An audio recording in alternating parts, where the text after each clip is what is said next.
First of all, congratulations on the film. Thanks. Willem, your character brings a lot of levity to the film, which is otherwise terrifying. Yes. Was that important to you, and did that extend sort of behind the scenes?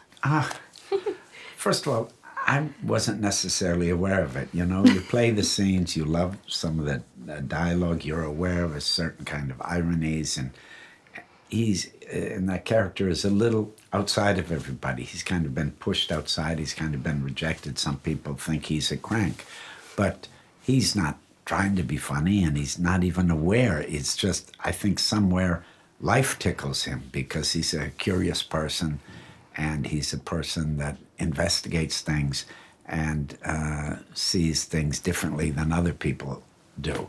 So in that gap, I think he finds a lot of humor. And you've played a lot of characters who are stuck in these sort of terrible marriages. Whereas here, Anna's, it's kind of healthy, it's kind of lovely. You know what, it is, for once. Exactly. Did it feel kind of freeing, like you were flexing a completely different muscle? Not in, like, I didn't really think about it in a very general sense like that, I guess, or a specific sense like that. But I did love that what Robert made really clear is that he wanted Friedrich and Anna to feel really in love and attracted to each other, which would be the opposite of what I would expect from like society at that time.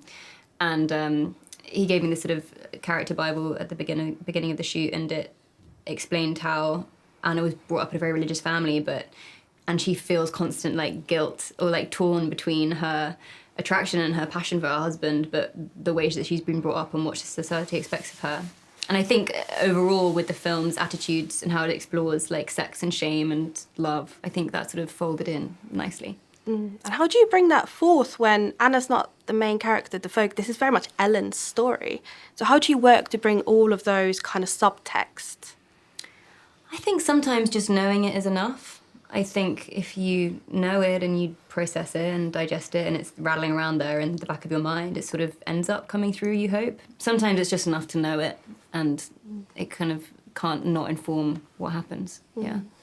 And you've already worked with Robert, Yes. And this is your first time. Was there something that still kind of surprised you about how Robert works?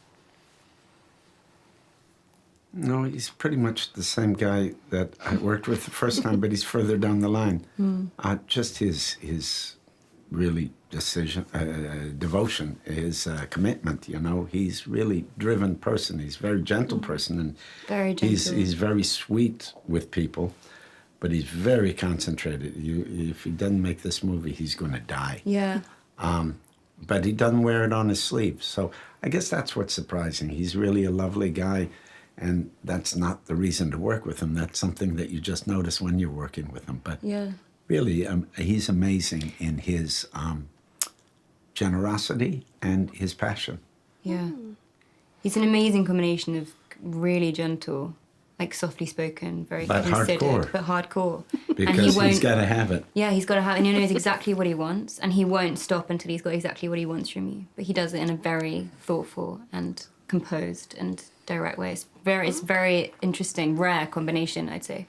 Interesting. But I think he can do that because he surrounds himself with people that are on board. Yeah. I don't think there were any wild cards or any pushback or any weird kind of checking him out or not trusting him. Yeah. I think he has a good sense of... He works with people who will yeah. throw themselves in. Yeah. And at Film Stories, we love to kind of highlight underrated films. So can you recommend an underrated film that everyone should see? God. At There are least. so many. I'm always bad at this. There's so many.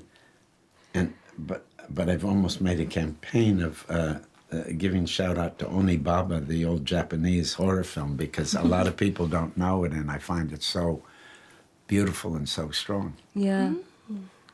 Tell you what I watched last, I don't think it's underrated because it got such, I think I know a lot of people who loved it, but Perfect Days. Which one? Talking of Japanese films. Wim Wenders, yeah. Yeah.